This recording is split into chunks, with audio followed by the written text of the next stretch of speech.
So I'd like to say welcome everybody, and we have a great guest tonight, Madeleine Eno, who lives in Sandy, Oregon. I've been interested in the human design and the gene keys for a couple of years now, and I was wanting somebody to talk to our group about about the human design. And over Christmas, I was at someone's house with Madeleine Eno, and I discovered that she knew and worked with human design, and I thought, haha, because she's a delightful person and I think we'll enjoy hearing her. So Madeleine is a book coach and a writing guide who helps authors, healers, and creative entrepreneurs know and embody what they're here to say and discover the most compelling container in which to say it. She weaves lessons from human design, the gene keys, and her previous lives as a teacher and award-winning magazine editor into her work. In her golden thread and book mapping sessions and classes, clients and students discover the soul and meaning of their own stories, so they can then confidently write their books, connect with their tribe, and impact the world in their own way. So she is a book guide. So any of you who might be thinking of writing a book, she would be a perfect person to talk to. I had a consultation with her just in general and was quite impressed. So Madeleine, I'm going to turn it over to you. Thank you. Thank you, Dottie, for that lovely welcome. And I'm so glad to be here. This is really fun. And this is I'm kind of an early bird in the day. So that I feel like it's 2 a.m, but I'm wide awake and ready for this. So thank you so much. And I feel like this is such an intelligent group, so I invite you to just hop in and ask questions. I've got a chunk of material I want to share with you. Oh, Dottie, is it okay for me to do a PowerPoint? Okay. And I have some time at the end, and we can look at your chart. We can ask questions about particulars, but if anything is burning as we go through, I'm happy to pause and answer questions. So just wave at me or something, and we'll deal with questions as they come up. And I have been amazed at what I've learned from human design. I've always danced around studying things like, or learning a little bit about things like astrology or the Enneagram or things like that, and kind of danced on the outskirts of things. But about 10 years ago, I was at a conference and I ended up rooming with a woman who was a therapist who had just really gone deep into human design. And she was saying, I think this is going to replace therapy. I really do. I think it's that effective for helping people know who they really are and move through the world with ease and stop thinking that they're wrong. Like there's something wrong with me. She's like, that's the wrong model. So I was very curious, and I got a pretty superficial, not superficial, but just surface level understanding of some key pieces from my body graph. And just knowing a teeny bit, that's all I knew for a couple of years, sort of blew my mind with how much easier certain things got for me, how I ran my business and how I kind of networked. And even in my family dynamic, I just had a couple of key little pieces to work with that we're going to go over for everybody tonight that really changed things. And then about 5 years ago, I was like, okay, I think I'm ready to learn more. And I really, really dove into learning as much as there's so much, 5 years of pretty intensive study. And I feel like a advanced beginner after this. There's a lot of material. And then I started, so that was that level of study. And I thought I would just do readings, but then I was like, this really works with my clients who are writing books and helping them dive into both their message and what they're really here to say, and look for where resistance is going to come up, because when you're writing a book, resistance is a big thing. And those are all really evident in people's body graphs. So it's been a tremendous like cheater for helping people write their books with a lot more joy and self-understanding. So basically, why I called this talk using human design to be more you, because right about that time when I started really studying, I had this dream that I won't go on and on about my dream, I promise. But this wizened old woman, like with the apple, the rotting apple kind of face, lovely, kind of grabbed me and held my face, and she said, to have more love, be more you. And I was like, this is what human design allows. We just get to be more us, and it's everything. And the more we are us, the less resistance we have in the world, the less we are grappling with guilt or fear or shame, the things that get kind of conditioned onto us. So I feel like human design kind of brings us back to our own truth. And so tonight, I just want to kind of give a 101 level walk through a body graph so you kind of know what's going on in your own chart. So we're going to look at 4 aspects: type, strategy, authority, and profile. And all those words are going to start to make more sense. And then look a little bit about where it came from, because it's sort of an interesting story. And then look at people's charts and see if people have particular questions about what they might be seeing in their own chart or what they might be confused about in their own chart. So how does that all sound okay? Okay, good. So let me share.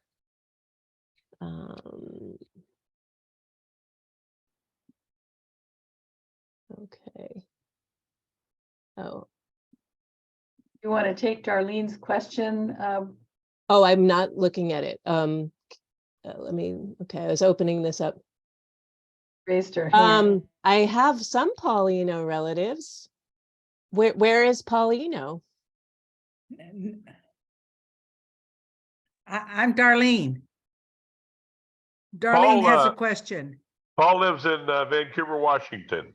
Oh, Paul in Vancouver, Washington? I don't think so. Okay. That's Mark's question. Sorry. Okay. All right.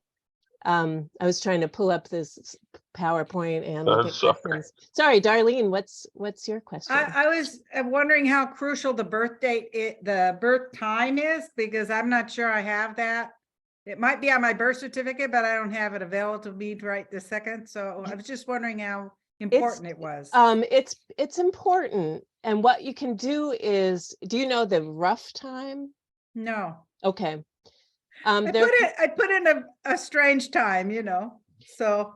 The recommendation is to put in noon if you don't know. Well, And I put 12:02. Perfect. Okay, that's about right. So you're right on. And then you can kind of test. What I generally do, if sometimes people are saying, I think I know it's in the morning. So I sometimes just test see how different it is if I run 8 a.m. versus 1 p.m. and if it changes it a lot.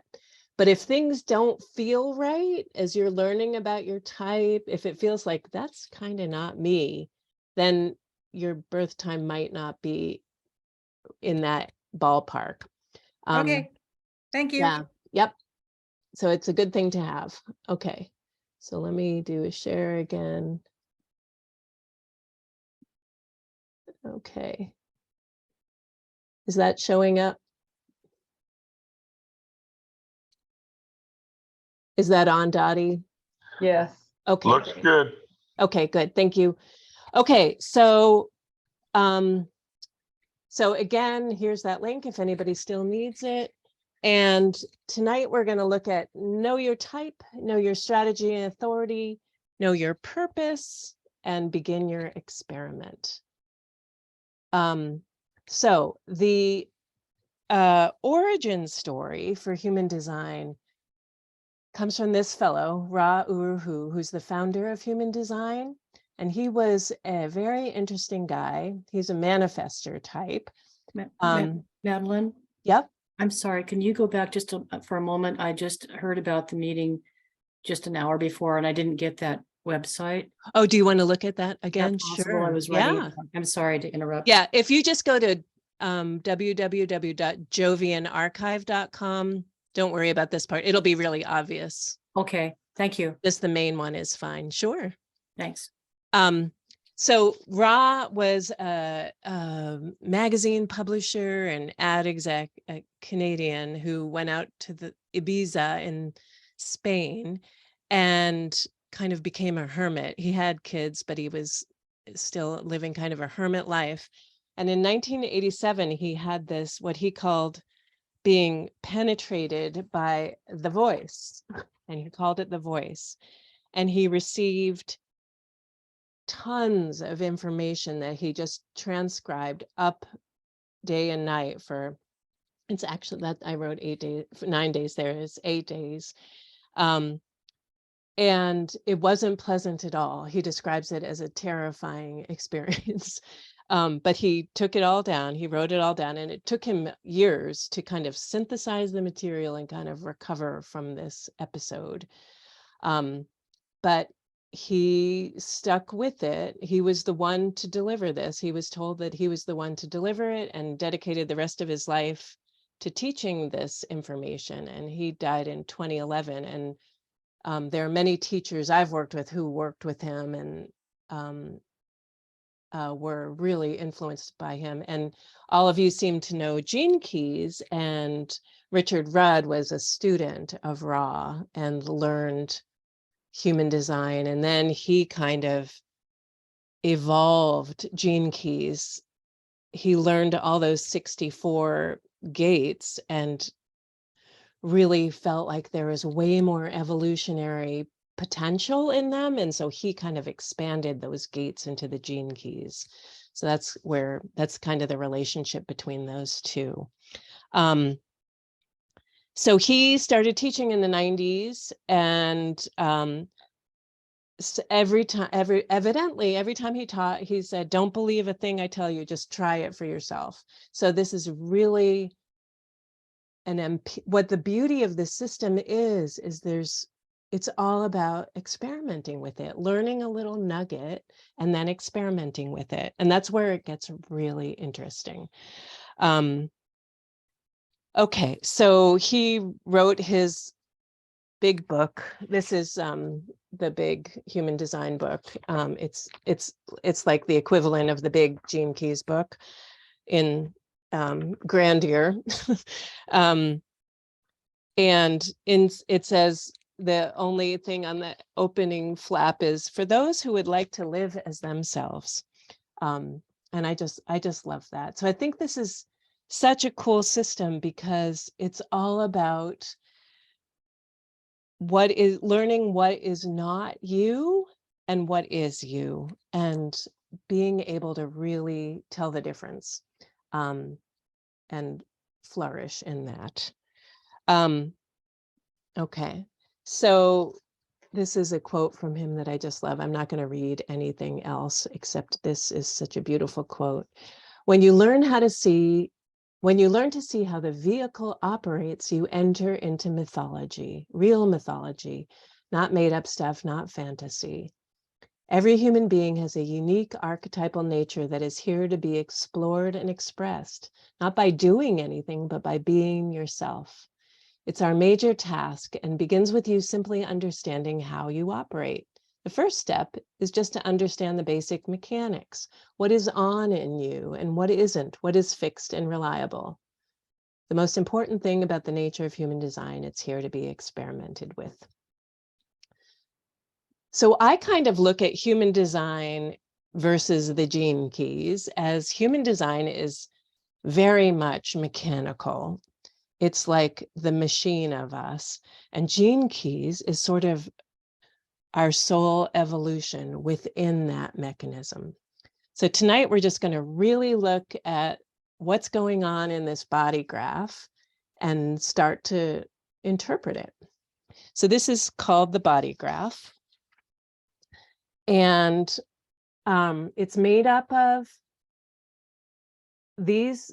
So the synthesis of human design is these ancient beliefs and systems and modern systems. And they really come from when he was getting all that material downloaded, it was coming in from the I Ching and astrology and the chakra system, and it was kind of all fusing. And he wasn't an expert in any of these to begin with. So it was all new, somewhat new to him. So the pieces are where we see astrology. For those of you who have that astrology background, this is the moment of birth. The sun, earth, moon, the nodes of the moon, all the planets here. This is when we're the moment of birth. This unconscious side is 88 days before we were born. So Ra felt this is called our design and our personality. And Ra believed that 88 days before we're born is when the pineal gland evidently forms. And it's also when he felt like the who the person really is enters in. This is what the person thinks they are. This is who the person really is. So it's kind of, you could say it was the soul. But that happens 88 days before birth. So that's what makes this a little bit more nuanced than astrology, just because we have this force, not just the personality. And then the numbers are, there's 60, you'll see throughout all these, they're not called chakras in this system, they're called centers.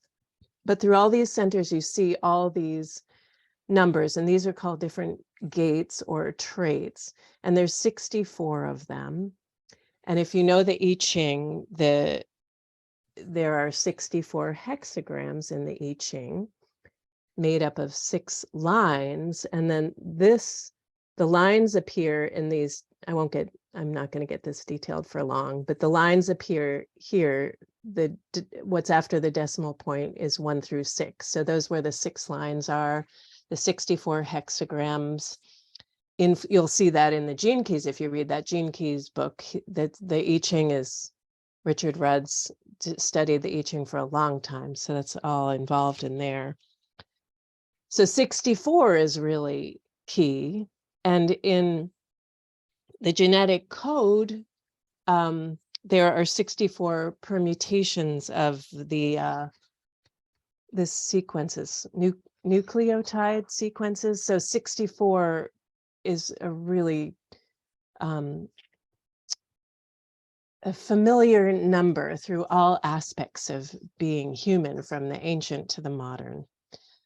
Okay, so here's here's your body graph, and everybody's got one of these now. And this, if you ran it on Jovian, yours is going to look like this. And it really just shows our hardwiring.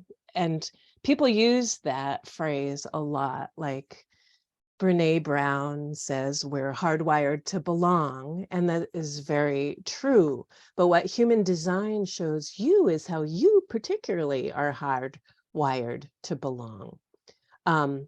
So it gives us our own flavor of the things that we are particularly, we all have the kind of same basic hardwiring. And then you see that, okay, so this is somebody who just ran, you can give a creative project a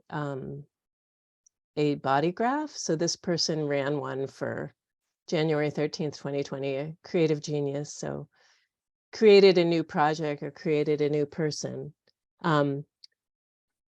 Where we see our own hardwiring is like what's defined, and that's just what's colored in, and what's open. So that is really what we're going to talk about tonight, like the definition and the open, the undefined and the defined will show us our own hardwiring. We then have a type. There's 4/5 types, and we'll go through those. We each have a strategy and an authority, and that's kind of how we work with the whole world and our decisions, other people, and that's really powerful. And then we're going to look at the profile tonight. The profile is made up of, see, this person is a 3/5, and if you look at their sun gates, it's a line 3 and a line 5, so that's what makes them a line 5. And then we're going to look at the not self theme. So those are the things we're going to look at tonight. The incarnation cross is super duper fascinating, but it's a lot. So I'm happy to look at anybody's cross at the end quickly, but that's another, there's many, many, many rabbit holes, and that's another little rabbit hole, a giant rabbit hole. Okay. Okay, so the basic idea is that for eons, humans got up in their heads and they ran decisions out of their heads. And that's not where we do the best. We have this incredible whole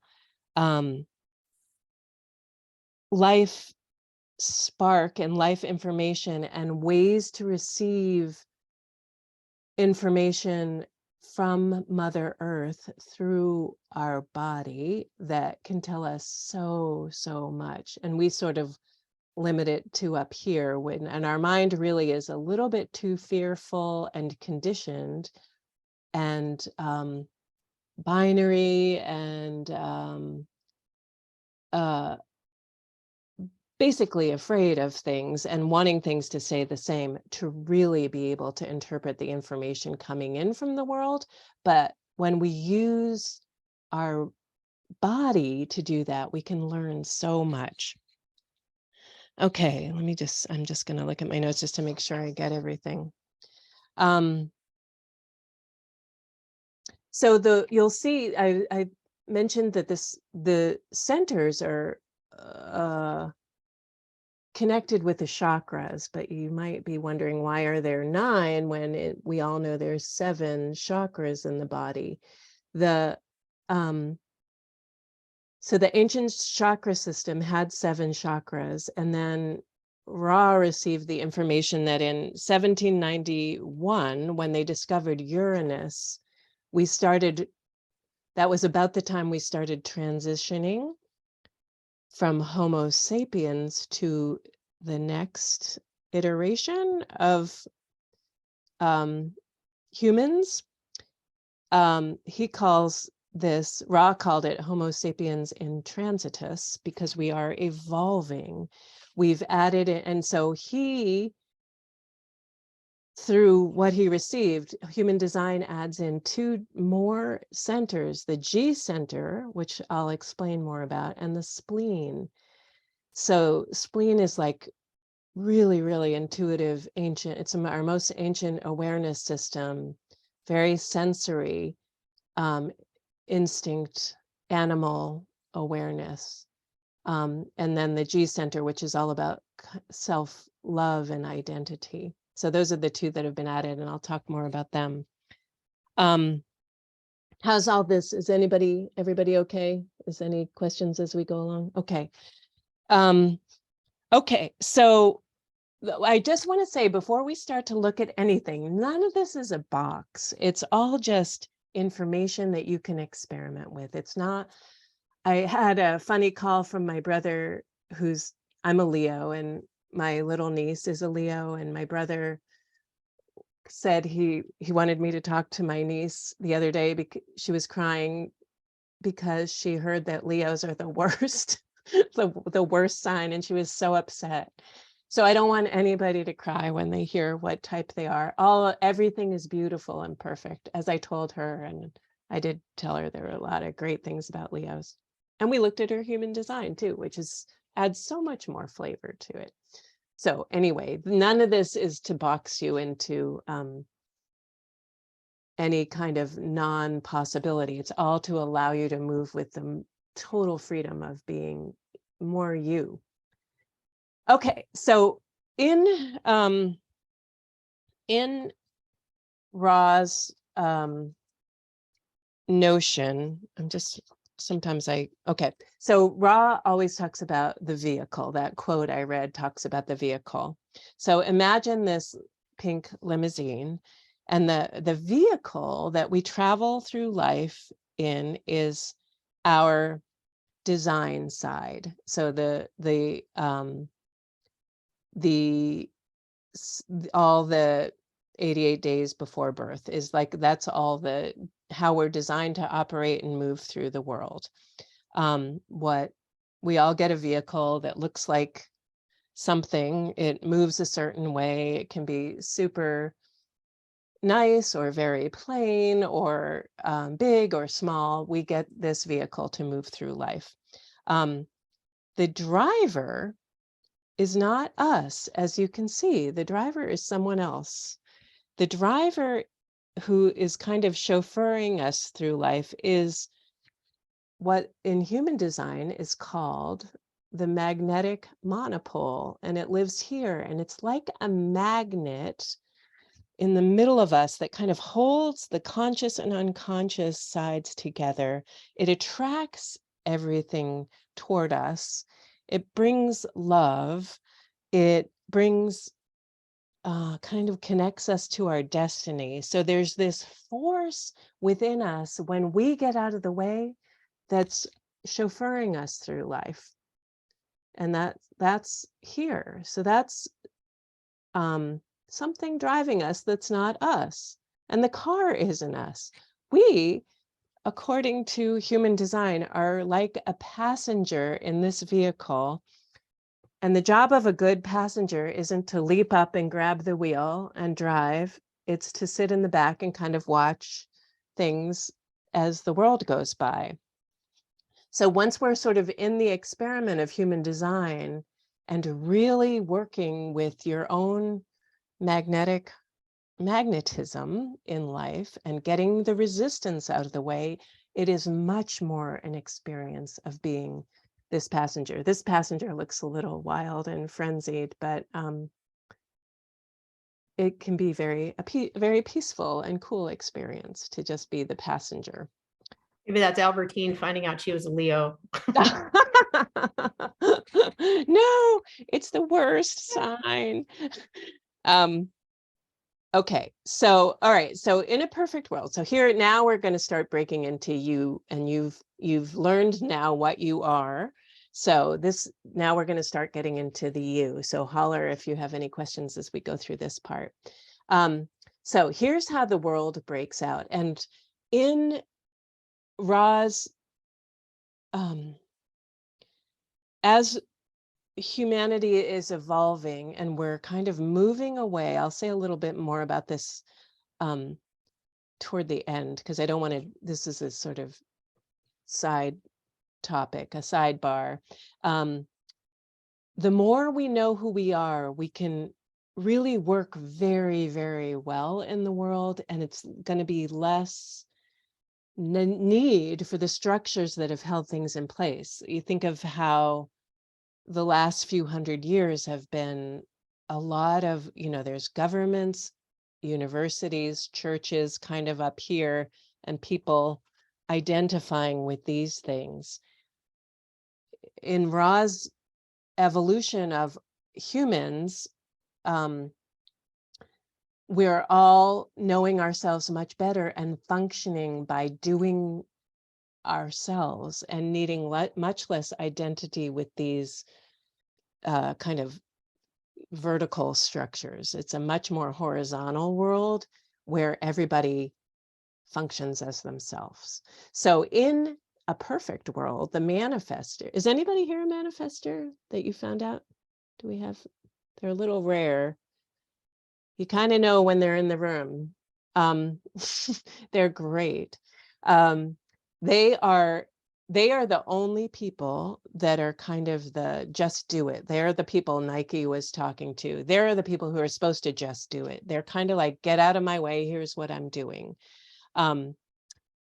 They take bold action. They get everything up and running. They receive divine downloads and put them out into the world. Again, Ra was a manifester doing a very manifester thing. He had a huge, manifestors are here to have big impact on the world. They know how to push through others, and their aura, we each have an aura that when it has a high frequency and a low frequency. And when manifestors are in the high frequency of their aura, they kind of repel what they don't need. So they can be the people, you love them or you don't, but they don't really need you. So that's kind of the manifester way.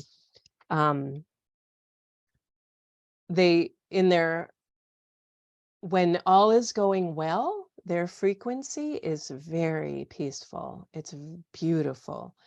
In their low frequency, they can have a lot, their aura can be anger. They can project a lot of anger in the world and get angry at things. But their big thing is to impact the rest of us. And then there's probably a lot of you who are either a generator or a manifesting generator, and that makes up 70% of the world. And this beautiful, these generators and manifesting generators are here to respond. They have what makes a generator is that they have the sacral defined, and the sacral is this beautiful life force battery, like cosmic battery. And when a generator type is doing what they love, every day they can kind of empty their battery doing what they love. They go to sleep and their battery restores and they can wake up and do it again. They provide the energy to move the things along in the world. Ideally, the manifestor has the big idea, the generators can build and move it along. Their keynotes or their frequencies go from satisfaction, they're so satisfied, they get into bed so satisfied. They love being alive. They just vibrate this satisfaction, and it's really generators who are doing beautiful. Their low frequency is frustration. So maybe they're not doing what they love. Maybe things aren't working out the way they want them to. But when they feel frustration, that's kind of their low frequency. And we'll talk a little bit more about those. Projectors, I know there's a few here. Projectors are called the orchestrators, and they're very interesting. There are 21% of people, and they are new after 1791 too. When Uranus came on, I guess humanity took a different turn, or evolution of humans took a different turn. And that's supposedly when projectors came on the scene. They are guides, they're not worker bees. So manifestors are like, big ideas, getting, big. If Frida Kahlo was a manifestor, just like creators. And then the generator types are the beautiful builders and workers, but not in a satisfied, happy way. They just have energy to build. And the projectors really are here to guide. They can see they have what's called a penetrating energy, and they can see into others. They're very one-to-one. How others are using their energy, how the process is going, what people could do better. They love guiding the other, and they love, they're pretty intense. They really love getting up under your grill and when they're invited, it goes really well, but you probably have all had an experience with a projector giving you advice you weren't really inviting in, and it didn't feel very good, and it didn't feel very good to the projector either. So when they listen for the invitation, when they are watching energetically for the invitation, hey, Dottie, help me understand. Can you give me some advice? Dottie's a projector. It will just open, it will just create this beautiful flow between you when the invitation is there. When they are not invited in, or people don't recognize them and see that they have good things to offer, and they have such great advice, their keynote can go from bitterness. That's the flavor of when they're off. And their high frequency feeling is a feeling of success. And then reflector. So was it Joy who was wondering if she was a reflector or a projector? Joy, yeah. Joy A. Okay, thank you. Sure.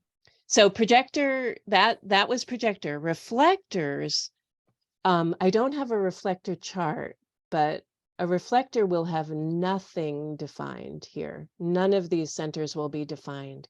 They're incredibly open, and their role on the planet is to really sample everything and reflect back to everyone else how they're doing. It's a very refined sampling of the energy of other people. They're specifically designed just to experience and reflect on it and give something back to us.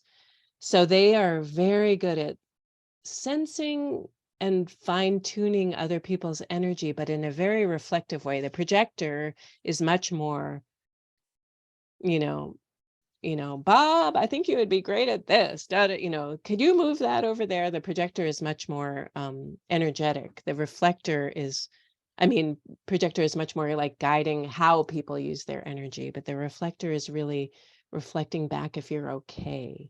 So I don't know if that helps the nuance of that there. Yes, it does. Thank you. I appreciate it. Yeah. Okay, sure. So really our work is to really see where we're in the where we might be in the lower frequencies, and just use our strategy and authority to lift our frequencies. So here are these 4 keynotes that I was mentioning before. This is pretty basic. When you're operating congruently with your design, you put out this signal of communication that feels really good. Like, oh my God, when a manifestor is feeling peaceful, it feels so good to be with them. And you reflect back that peace, a generator, the satisfaction vibe coming off of them. You reflect it back. The projector, the success. Oh, the reflector, I forgot to say, their keynotes, their range goes from surprise to disappointment. So they love to be sort of surprised, or they have like surprise and delight, and then they can be very disappointed, sort of with humanity. So you've, as I mentioned, the magnetic monopole is always wanting to attract, and the more we're operating in these high frequencies, the more we attract in all the things for us that are really for us. And then on the contrary side, when you're chaotic and confused and operating inconsistently with your design, you're delivering static. So the manifestor will be sending out an anger vibe. The beautiful generator types will be sending out a frustration vibe. I'm a projector too, and this hurts, but yes, I know I've sent out that bitterness, and you just get the bitter back. You get more things to feel bitter about. You get more things to be frustrated or disappointed about that come back to you. So to really look at aura maintenance, I have a friend who calls it aura maintenance and aura hygiene, so that you can stay in the high frequencies. So the way we do that is to use our strategy. So manifestor's strategy, because I'm just going to go through this one pretty quickly. Manifestors' strategy, because they are like, get out of the way, I have this idea, I want to do it. I have a friend who's a manifestor and an artist, and literally she will call me in the morning and say, I've got this idea for painting, and then that night she'll show me the painting completely done. She will have done it all day. Things work much better for them when they inform others, because they can really do some harm to their relationships by not informing. Like, oh, I just moved. I didn't think I needed to tell you. Oh yeah, I quit yesterday. I didn't think I needed to tell you. They are really, they get the guidance and they act. So to inform others is their strategy. For the generators, this is true of both pure generators and manifesting generators. The generators, you can kind of picture them as standing by the river of life, and because they are so magnetic and open, things will continue to flow down the river to them, and their only job is to respond. Is that for me? And their response is from the sacral, and it's telling them if they have the right, if they have energy for that thing. So the thing might be an invitation to a party, or a job, or a friend, or a particular dinner, whatever it is, something big or small. They can check in with their sacral to respond and then act. Manifesting generators have a little flavor of the manifestor in them. So they do well by informing too. So they wait to respond, and then as needed, inform and then act. The projectors, as I mentioned, they will get very bitter if they put their nose where it doesn't belong. So their job is to wait for the invitation. And the invitation can be energetic or literal, or just even someone at a party turning to you can be an invitation. So we get really good at paying attention to the invitation and then act. And the reflectors, they have a they're manifestors are, the rest of us are kind of solar and the reflectors are lunar. And even you just like the reflection of the moon. I have a friend who's a reflector, and she's looks like the moon almost. She has this white, silvery, beautiful gray hair and these blue light eyes, and she's very moon looking. Their strategy is to really wait and to not make decisions without waiting out a whole lunar cycle. So that's another thing, if you're sort of looking at the difference between projectors or reflectors, if it feels like you have bitterness or this long waiting, this sort of slow boil for the reflectors. And then we each have in our body,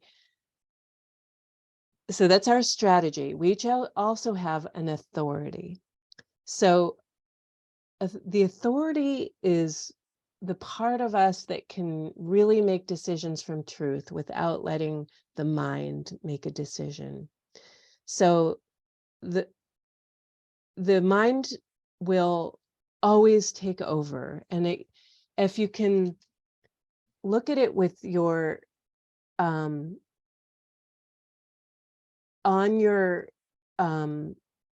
body graph that you received, it will tell you your authority. I think on the Jovian it says inner authority, and it will say emotional, sacral, splenic. Mostly it'll be one of these three. These are the three most common. Then for these are more rarefied projector authorities. And then this one is the authority of the reflector. So the emotional authority is if you have The solar plexus is defined for an emotional authority.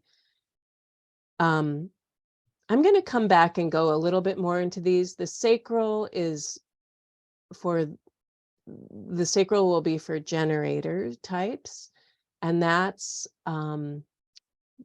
generator types can also have an emotional flavor on that. But this is basically for our decision making. We learn to tune into the body. The sacral is the easiest to explain, so I'm going to start there. Emotional is a little harder to feel in the body. But for those of you who have sacral authority, it's almost like the body speaks.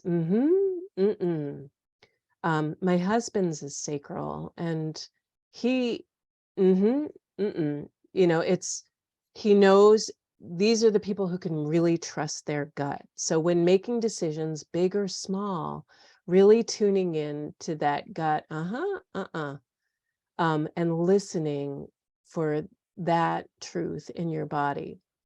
The splenic authority, that's the spleen over here, and that's like a flash of knowing.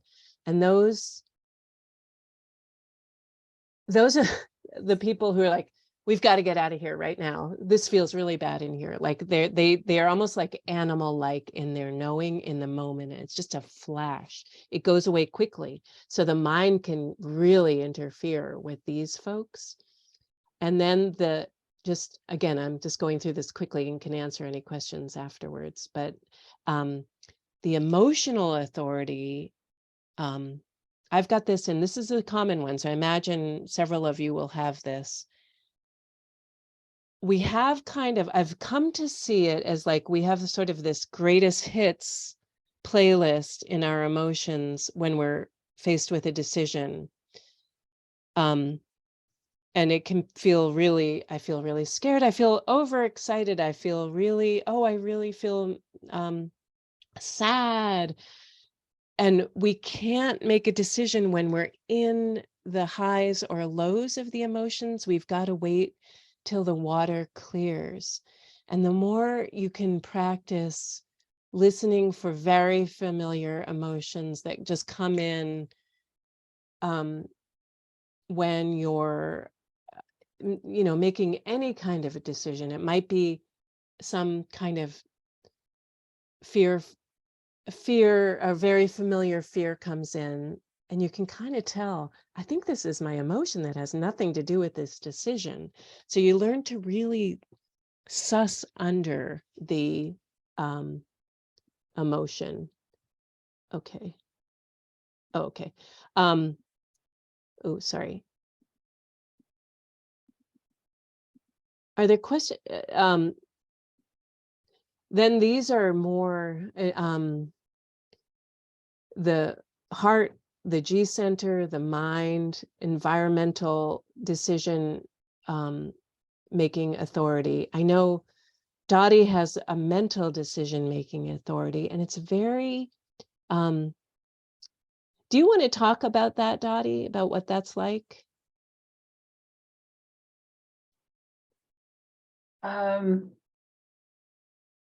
Well, it's I would say when I have a big decision to make, it's like it's a sensing mechanism for me anyway. It's where I don't know if it comes in through the head because I've got the top two colored in.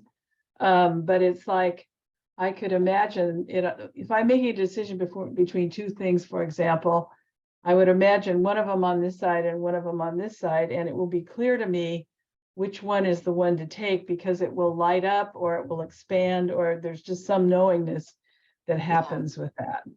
So it's not a mind thing, it's a head thing. Yes, thank you. That's such a great way to say it. It's some of these I love just asking the people who have them to explain them because it's so much more helpful than my doing that. So it's really learning. I think the mental people have to really sort out what is mind and the sort of conditioned part of the mind versus their own inner knowing. So that's great. And then that lunar is waiting 28 days, waiting a whole moon cycle to see how you really feel about a decision. Okay, and then this is the last little piece. We're just going to look at the centers themselves. So when they're defined and when they're open. So all the definition is it's colored in or not. And it doesn't matter what color it is. The different human design softwares use different ways of coloring them in. So this is a defined center. This is a defined center. The color means nothing. These are undefined centers. And in this chart, this is what's called a completely open center. It doesn't have any of these are called gates or traits. None of these are defined up here. So there's a special nuance for those centers you have, and you might have one or two that are completely open. So I'll talk about what those are. So starting at the top, we're just going to kind of quickly go down the head center. So see if you're defined or undefined. The defined centers, just to back up a little bit, the defined centers are very, very reliable, consistent energy. So for this person, I think this was just a client. I just grabbed this. This is a client I had this week. So she has a defined sacral, which is that cosmic battery pack. So her energy is very reliable. And this is the G center, or the self center, the self-love and identity. She has a very reliable, consistent love of self-identity. And she has all this openness too. So we're going to kind of look at the difference between what each center and what makes it what's going on when it's open or when it's defined or undefined. The undefined centers I look at these as where we go to school. Because they're not reliable, we have to learn to sort out a whole lot of stuff. These are where we're really vulnerable to conditioning from the world. So this is kind of her thoughts and ideas. She is super vulnerable to receiving conditioning from other people, from cultural things, from school, from experiences. If she goes into a cafe, she might have a zillion new ideas, but are they for me or are they for someone else? She's just like an open radar dish in her open center. There's not a familiar theme in there to hold on to. It can leave us kind of confused, the open center. So they become our own little private genius potential, because we have to really learn how to work with them. We're open there to all the influences and the conditioning, but we're also opening to really being a genius in this area. So you can look at each center and kind of get clear on which energy is yours and which isn't. So, okay, so the head, again, I was just saying it's ideas. It's a pressure center. The head and the root are pressure centers. The head pressure is kind of trying to make sense of life. It's like a 4-year-old. Why this? Why this? Why is that there? Why is that there? Kind of the pressure to make sense of what the human experience really is. And its job is to infuse ideas and inspiration, receive divine downloads. If someone is defined here, they kind of have a predictable way of thinking. If they're undefined here, they don't have a predictable way of thinking. Can get a little bit overwhelmed when it's open, or undefined. The ajna is this next center, and it's the third eye in regular chakra land. So this is kind of awareness, insights, awareness of concepts. it's really a life force that's all about insights. So ahas. And when it's in high frequency, it can use these to really empower yourself or other people. When it's low, it can be very reactive and fearful. It can also really, really, really want to be certain about things. So people who have this undefined can kind of like, I think I need to call a psychic. I need some advice. You know, that can be, they want certainty, and they need to learn that they're not going to be certain, but they can learn where in their design they can find their own reliability. Okay, so the throat is obviously in expression. It's also in human design, it's where we manifest from, and all roads lead to Rome here. We don't see it so much in this person, but there's a lot, as you can see, there's a lot of these channels going up to the throat and down from the insides, up from the sacral, up from the G center, the spleen, the emotions, everything pushing toward the throat to come out. It's where we express who we are. All the energy kind of makes its way to the throat. And when we're in the high frequency, the highest expression is when we really use words powerfully. We're able to say the right word at the right time. And when it's lower, we can get really dysregulated, and it can be speaking out of turn, or people who can't say anything, or people who can't stop talking. It's just out of regulation. When we're really working with the throat energy, defined throats can kind of, in their high frequency, in their wisdom, can say what they need to say at the right moment. The G center, this is that magnet. You attract all your direction in life based on your frequency here. It's having a self, being able to see who am I with that person? Who am I with that person? Who am I with that person? It's kind of changing, but it's really knowing what it is to be a human being. When it's in the lower frequencies, it can, you can kind of compromise who you are, or get a little chameleon-like. And also allow yourself to be in the wrong environment and stay in the wrong environment. So if it's totally open, you have to be a little bit careful and aware that you can get really enmeshed in other people's identity, taking on friends' identities, lovers' identities, a work identity. The idea here, if you're really open, is to taste of the other and don't devour it. Okay. Heart center is also the will center in human design. So if you have this defined on your chart, about a third of the people have this defined, and it's these are, when it's defined, it's the willpower to take a real stand for something, for the community, for yourself. You can make a commitment and follow through passionately. It's pretty impressive to see someone with a defined will center.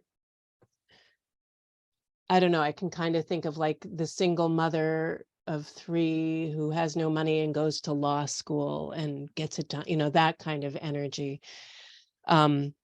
Sheer willpower, but from a real heartfelt place.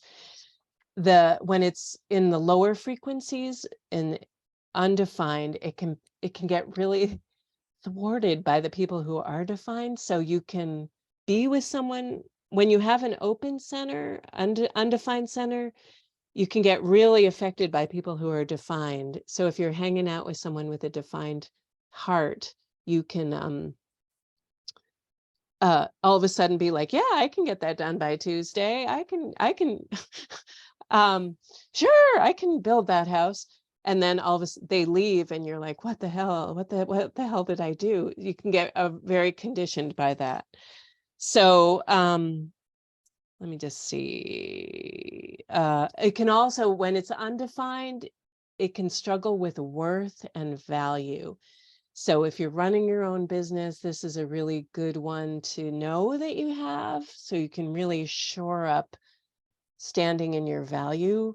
It can get into debt because it's questionable about its worth, and it might buy things when it's in the low frequencies to, to impress.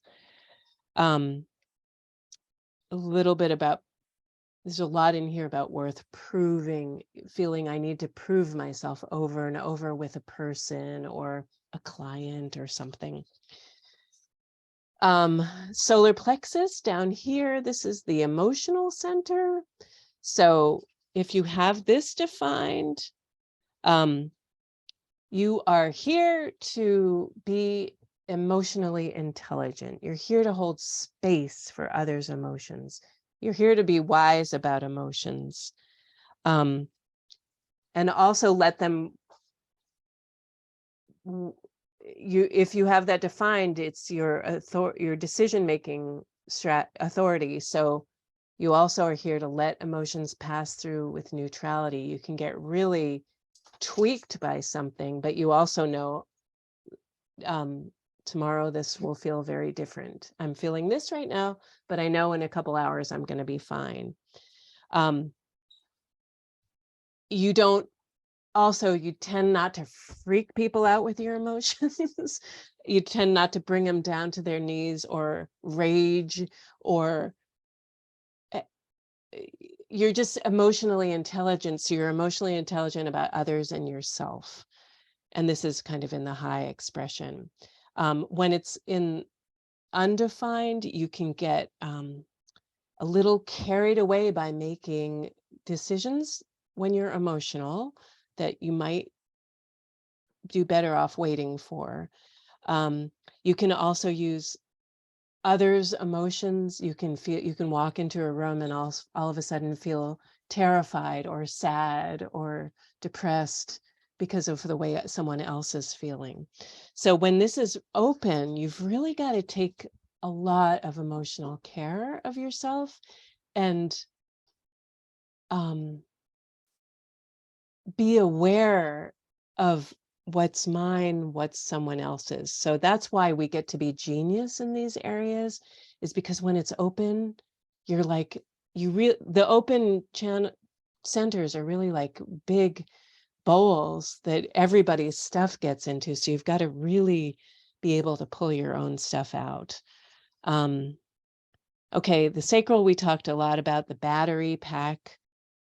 When you're aligned, you know what you have, you use the to know what you have energy for. You do something you love, you feel satisfied, you do it until your battery goes down, you climb into bed and your battery gets filled back up. You have pretty good boundaries. There's a lot of satisfaction and good productivity that feels really good. You have this warmth and energy when you're in the high frequency. When it's undefined, you've just got to be careful to know you've just got to be careful with your own boundaries. Undefined sacrals are projectors, and projectors, when they hang out with generators, can get a little more of that, hey, I can do this. It's like, oh yeah, I can work for 17 hours. I feel pretty good. But then the projector will crash for 2 weeks and the generator just needs to sleep for a night and then they're fine. So the projectors, because they don't have a sacral defined, burn out. Women projectors notoriously burn out in their 40s. I've read and experienced. Okay, lastly, but not least, no, 2 more. The spleen keeps us alive. It's all that animal intelligence. All the senses are in there. So it's like everything from meeting a person and having the hackles on your neck go up when you meet a certain person. That's in the spleen, but also smelling food that's rotten that you're not supposed to eat. The spleen keeps us alive in all those kind of animal sensory ways. Intuitive awareness, the fight or flight comes from the spleen. There's a lot of the now. I would talked about splenic authority. There's a channel in here, or a gate in here called the gate of the now. It's like, I know now, we've got to get out of here now. It's instantaneous, it's instinctual, it's this really ancient energy. Awareness, this awareness whose function is to keep us alive. So when it's defined,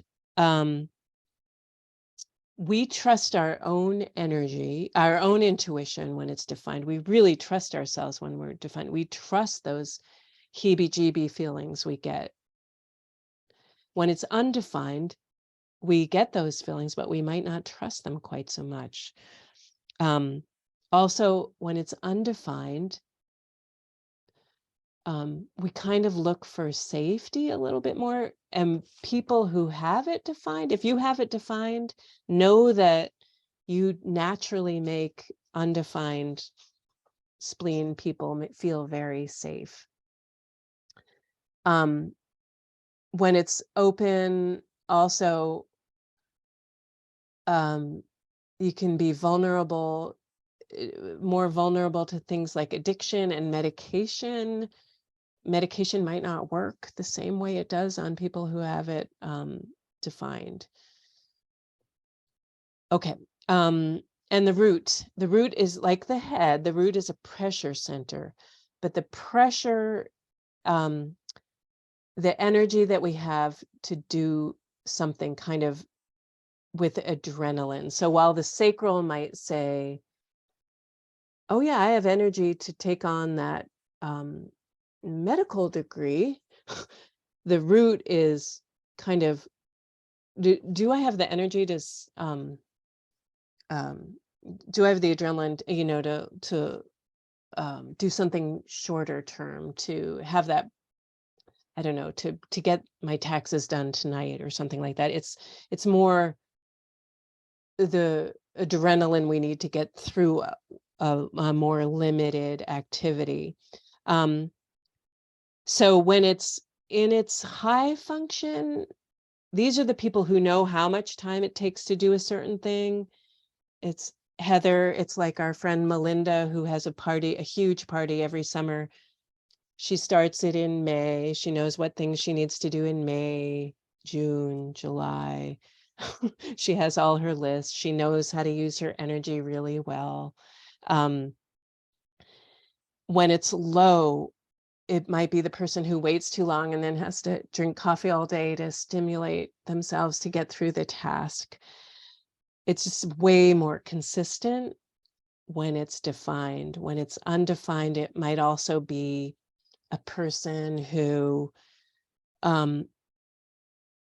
they've promised that they're going to do XYZ for someone, and then someone comes and asks them to do something. Hey, can you help me move this box today? And sure, yeah, they use their energy. They have a hard time ranking the projects that need to be done. So it's a pressure and a productivity, reliable or unreliable. So that's kind of how the centers go. And how are we for time? I have this covering my clock. It's 8:27, so we have a Okay. half an hour. Okay, let me just talk for a second about the profiles, because they're fun and they're quick. So, and then we can just have questions or whatever we want to talk about at the end. But the profiles, again, let me go back to a chart. here's our sun, and the sun is like the sun planet, and like sun in our astrology, the sun is the big force. Like 70% of who we are comes from our sun gate up here. It's also where we find our profile. So this person, you see the 0.2 and the 0.4 in their sun gate. So this person is a 2-4. And you'll see that on your body graph in your profile. It looks like a fraction. So it's a 1-4 or a 5-2 or a 6-1, or the first number is the conscious, and it is the conscious line, that kind of the energy you're aware of. You'll really relate to it and understand it. Like, I'm a 1, curious expert. And when I first learned this, I was like, of course, that makes total sense.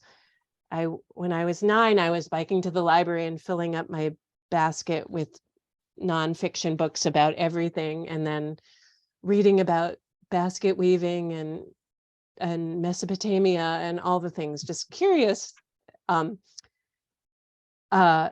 So the 1 loves to, okay, so the first one, the first line is what you're conscious of. The second half of that fraction is what you're unconscious of or less conscious of, but other people probably really see it in you. So this is how you show up in the world for others.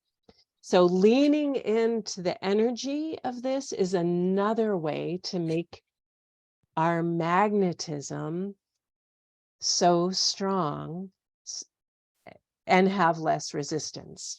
So if you're a 1, the curious expert has that vibe of being an authority about topics. So really lean into that. If you're a 1, you're really a good investigator.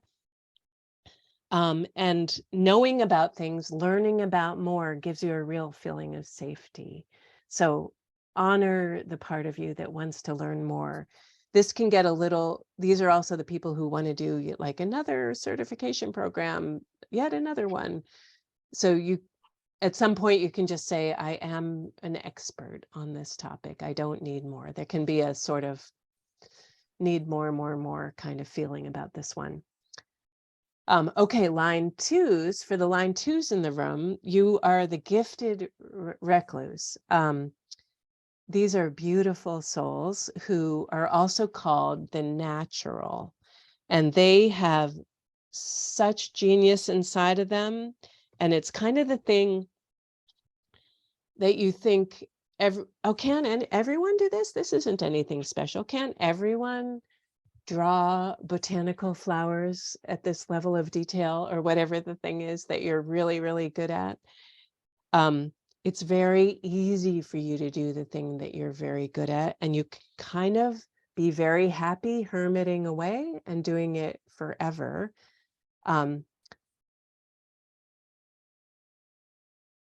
However, it gets activated when people call you out. So maybe it's like, hey, Bill, you're really good at, roofing chicken coops. Come on, help us. Whatever the thing is, it gets called out into the world by others. The line 3, the lovable hot mess, is just the most delightful of characters. They kind of trial and error their way through life, and and that's fine by them. It's like, sure, I'll figure out how to do that thing. And what they do is figure out through their own trial and error, they figure out efficient ways for us to get somewhere. So I have a friend who's a 3-5, and she's always says that she's really good at teaching people to walk downstairs because she fell downstairs so many times. So that's kind of the energy of it. And they don't hold on to the feeling of failure, because failure doesn't mean anything, because they're just experimenting and trial and erroring their way to what they're meant to do.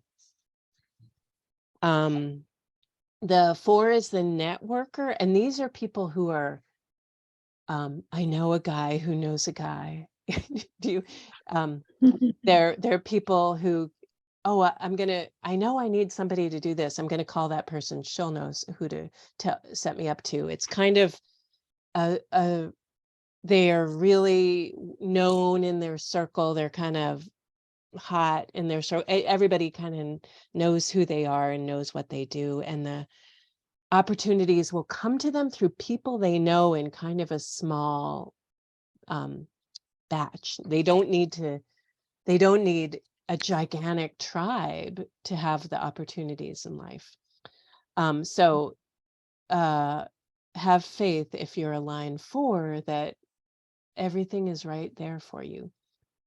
Okay, if you're a line 5, it's another beautiful energy, and many people are a 3-5, and it kind of goes together. So the White Knight. So you're here to be a hero for certain people, but not all the people. You're only here to be kind of a superhero for the people who you're meant to be a superhero for, yet people can kind of expect this of you. So it's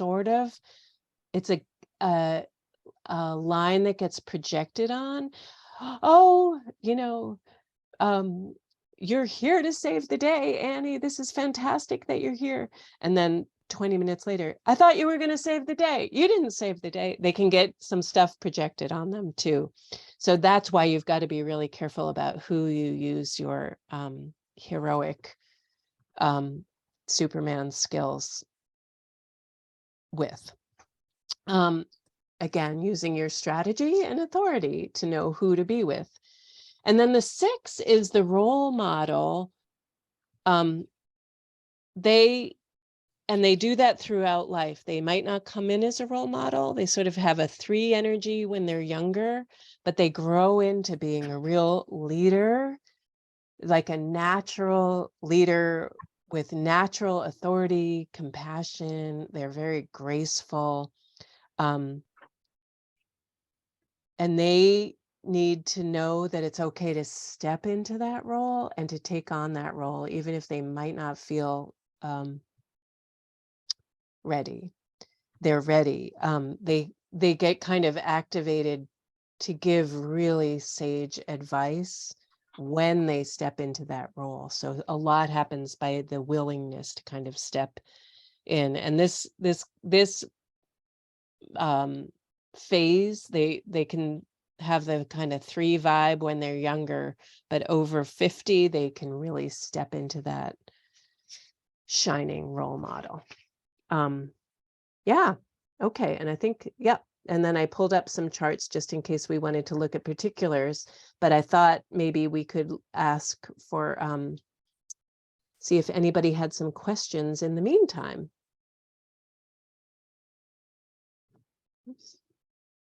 Things that you've seen on your chart that might be confusing, or yeah, Victoria.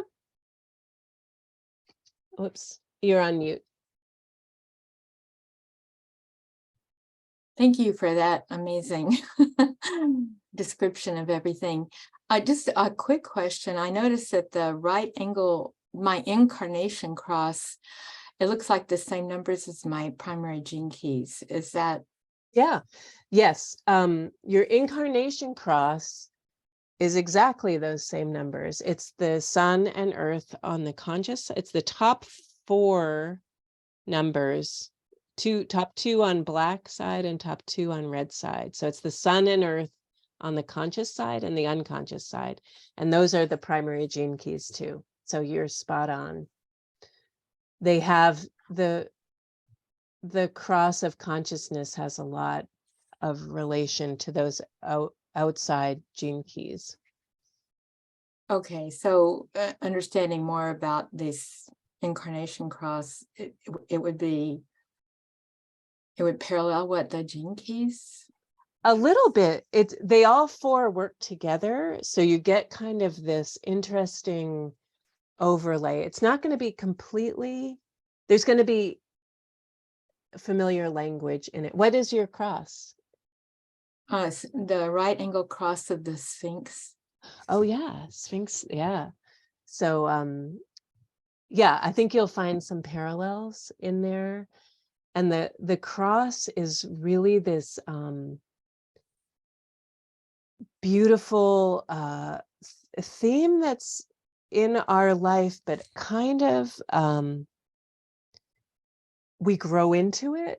So the cross of the Sphinx is I feel like it's a giant rabbit hole. I'd be happy to send you some information on the cross of the Sphinx, but it's almost like the better we do in life, we get kind of promoted into our cross. The cross is really this potent, powerful energy.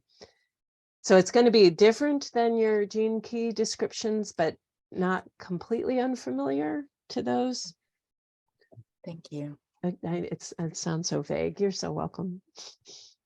Well, I'll So email you Dar- some oh, more sorry. information. Darlene has her hand up. We have 3 hands up. Can you Okay. see Oh, those? yes, now I can. Okay, sorry. Darlene. Yeah. Hi. Hi. The authority on my chart says ego projected, so it's none Oh, of the ones yeah. that you mentioned. Yes, ego projected is in the G center. And let me just, I'm going to just, it's some of those small, those,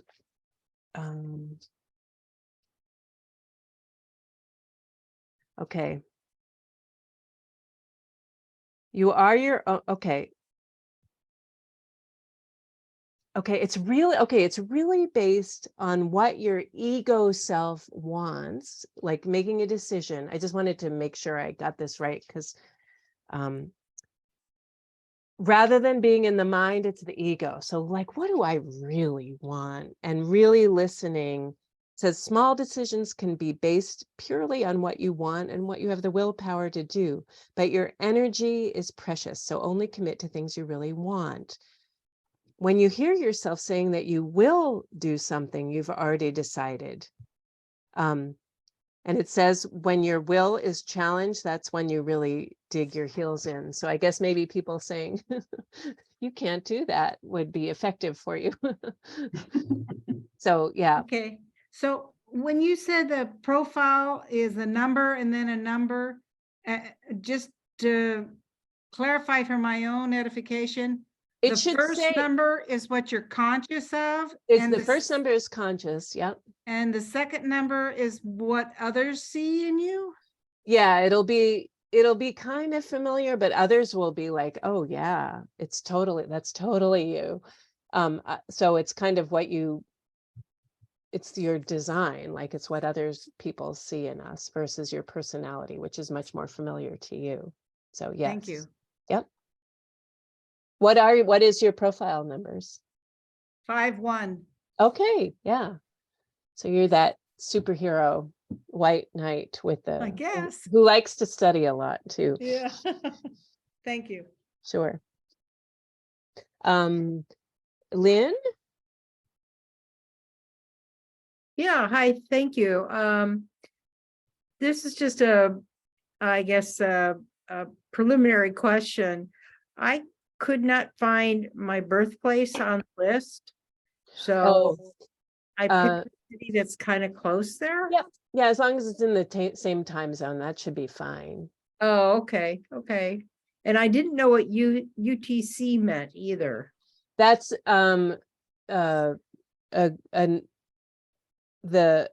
GMT. what is that? I'm forgetting the name. Basically GMT, isn't it? Yes, it's like GMT, exactly. Yeah, it's just like a universal time. It sort of translates it into a universal time. Oh, okay. Yeah, so you don't need to worry about it. Yeah. And if the actual time is like 5 or 10 minutes off, that doesn't matter, does it? I sometimes test. So what I do with people who say, oh, I think I was born at 1:15 or 1:20, I'll just run 1:15 and then just, run 1:20. Sometimes they're the same. It might change it a little bit. So you can just, Okay. Oh, that'd yeah. be interesting. Okay, thank you. Yeah. And you got to figure that all of us who were born, can you imagine how likely it is that those of us who are born in like the 50s or 60s had a nurse who was like so dead set on getting the exact time? Probably not. So I'm sure they were all saying, well, maybe right around that time. So anyway, we're doing our best with our time, I'm sure. Ron, did you have a question? Yes.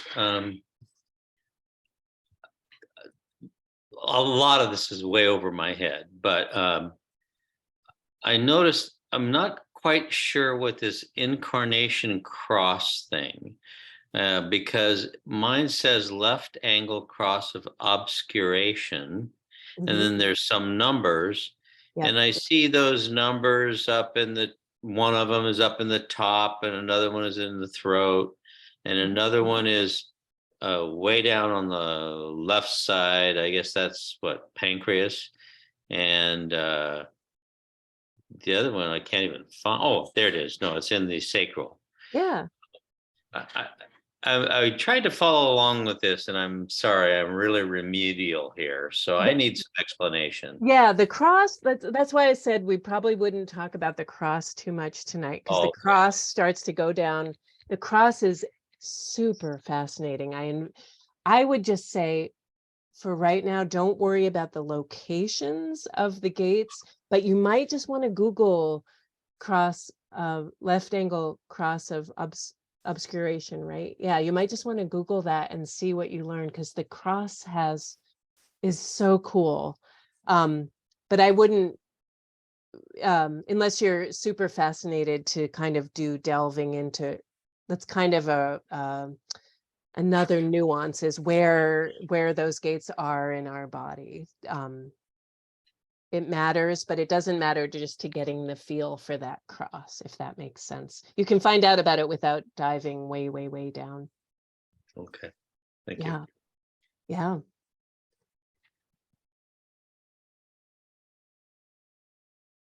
Oh, Paul? Question. This is all pretty much way beyond me in terms of kind of who I am, or it seems like, and how I've been or how I am. But there are some things that have been wrestling around with me, and Nadi said having your doing your chart and so on, you may find helpful in opening up your way to really address what's in you, the book that you have. And so if that's true, is that something that I could have conversation, not here and now, but at another time? Yeah, of Get a course. little better sense of Yeah. what I might find within myself to give me some truism for Yeah. what book is. Yeah. Yeah. This was just sort of like the very top of starting to look with sort of how we relate to the world. But there are a lot of pieces in the design about kind of the message we're here to bring to the world, and that the cross that Ron just referred to has a really interesting role when we're looking at books. So there's different places we might look in the chart for looking at books, but I'd be happy to look at your chart a little bit more with you and see what we see. Sure.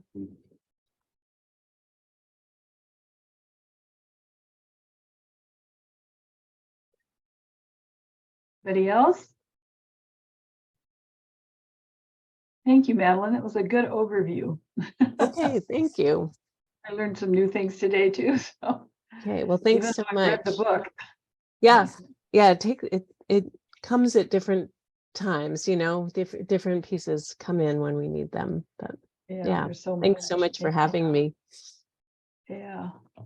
Anybody else have any comments or questions or insights that you'd like to share?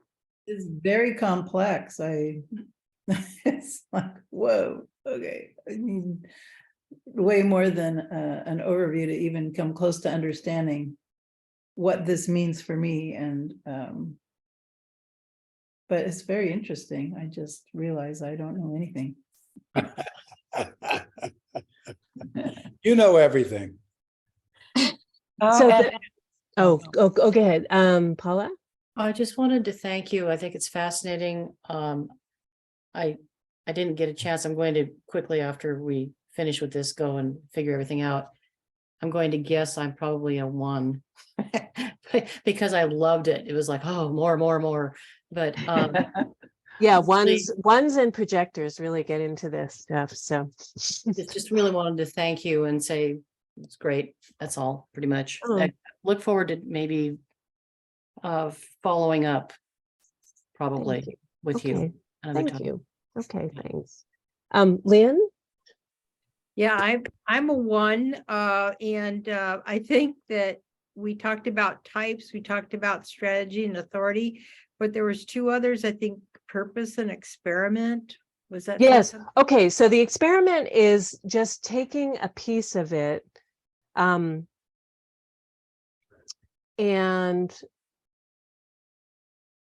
testing it. So here's how to start getting into the experiment. And like I said in the beginning, this is really empirical. And what I did for 5 years was just play with being a projector and a 1-4 and like practicing with waiting for the invitation. So I just worked with my strategy, right? I didn't even pay attention to emotional authority. So I just took my strategy. So if you're a generator, wait to respond would be your strategy. So like what happens in life if I try not to get out ahead of it, everything else? What happens if I just wait to see what comes down the river and then check in with my sacral? Do I have the energy for that? If you're a manifester, instead of just acting and inform and tell people what you're up to, what you're thinking of. So that's the experiment part. Thank you for reiterating that. So it is a ton of information, and this was like total tip top. So just taking one piece about your type and starting to play with it. So the purpose comes a little bit more with looking at your profile type. It's kind of is in the synthesis of all of it together, but the incarnation cross really informs that too. So I'd be delighted to look at anybody's incarnation cross, and I have something I can email to you if anybody has interest in your incarnation cross, or just there's so much information online. You can just Google your information, your incarnation cross. But as for the experiment, it's just seeing if a little bit of practicing with this can help you have less resistance in the world. So I would just say for your experiment, try your strategy and just see what happens. Thank you. Sure.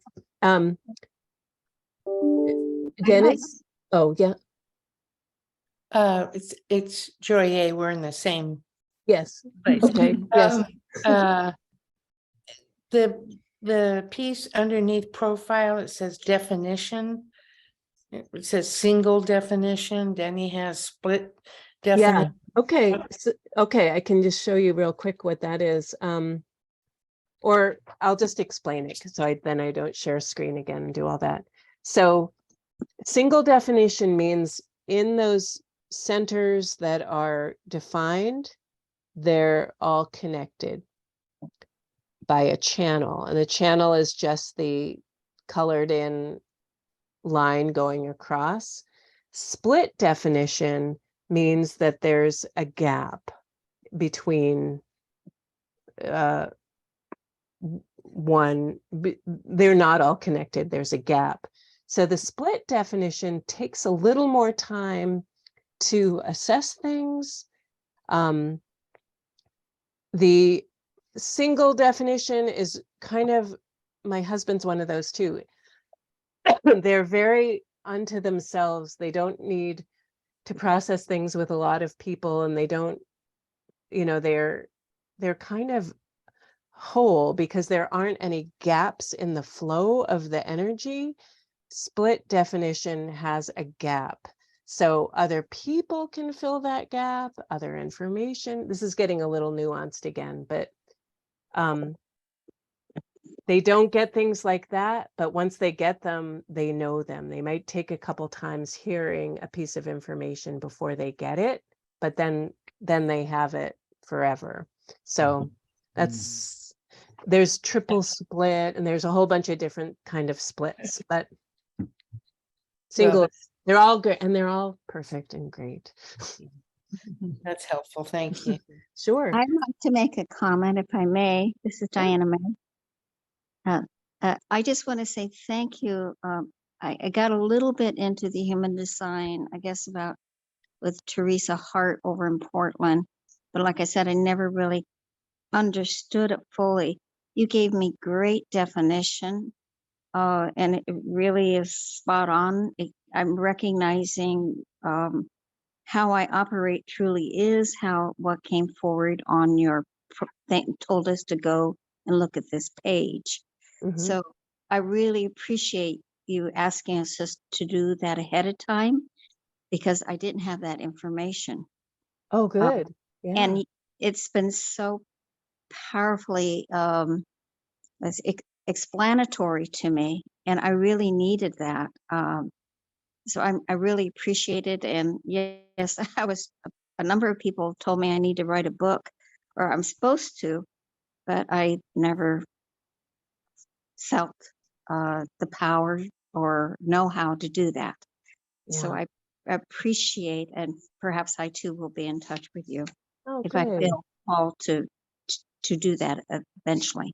Thank you. Oh, thanks so much, Diana. Yeah, it helps so much to look at what it's a lot of material, so it helps to sort of see, oh, that could be me, you know, to look at something to start to kind of bring it into focus. It definitely helped me when I was learning about it too. Absolutely. Yes. Yeah. Well, thank you for saying that. Thanks.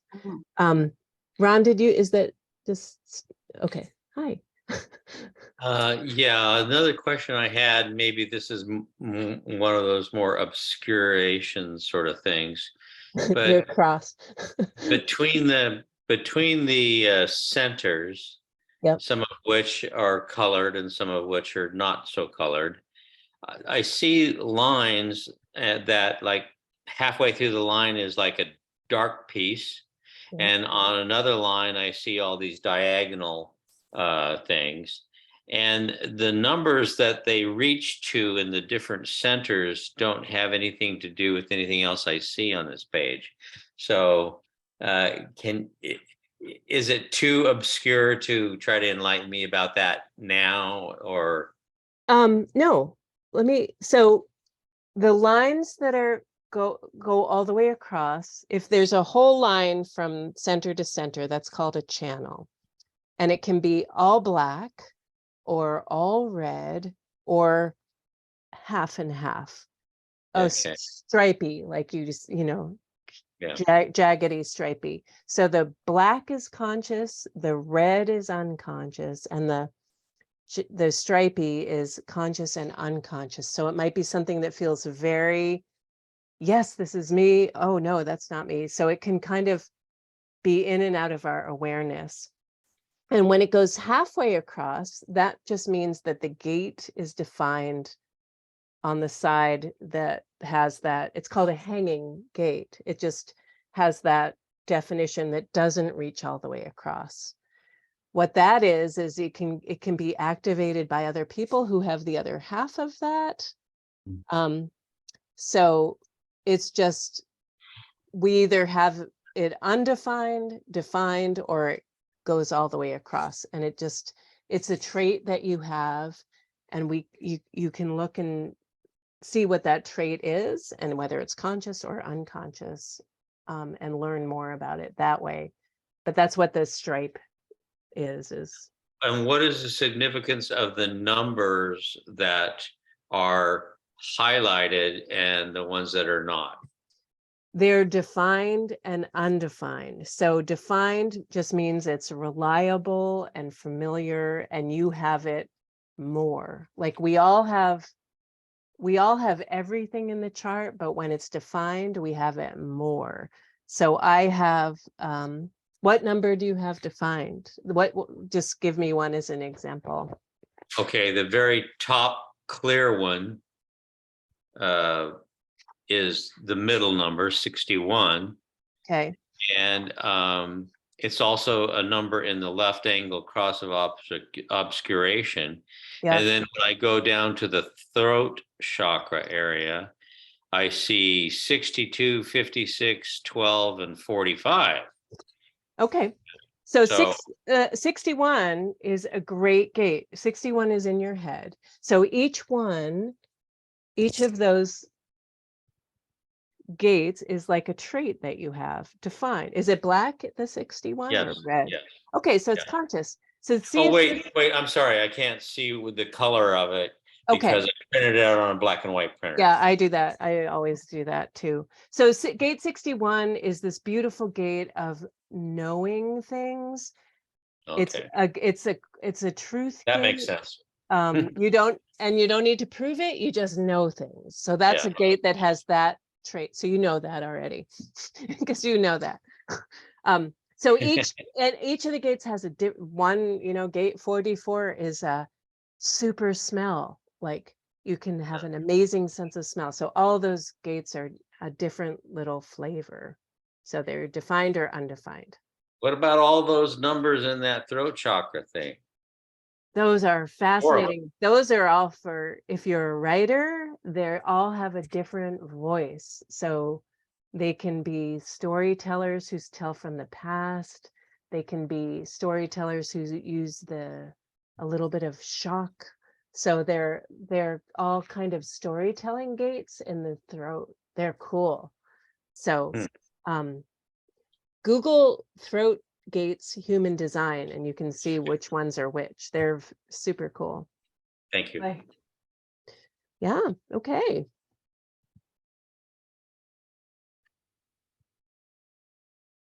So it's 9 o'clock, and did you have something else, Joye or Danny? I see that you're. Yeah, I just wanted to thank you so much. I love the more visceral way that you explain things. It's very helpful. And it's good that you're clear, but you have that feminine flow with it, that it just makes it very helpful. Oh, thanks so much. Yeah, so thank you saying for that. Oh, I appreciate that so much. Thank you. Yeah, so I would like to really thank you too, Madeleine, for taking the time to come on and share your knowledge with us. Obviously, this is a very intense, complicated, complex system.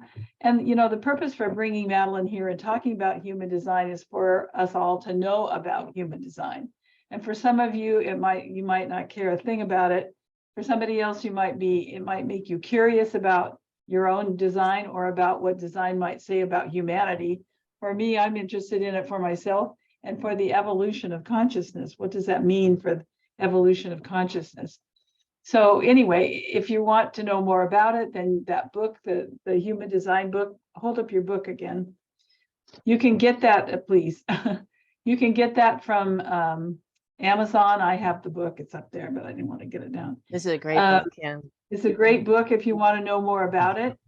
Or if you want to contact Madeleine and have her do a reading for you or have a consultation, that's available to you too. So anyway, that's the purpose, is just to get a flavor for it, to know if there's something you want to know more about.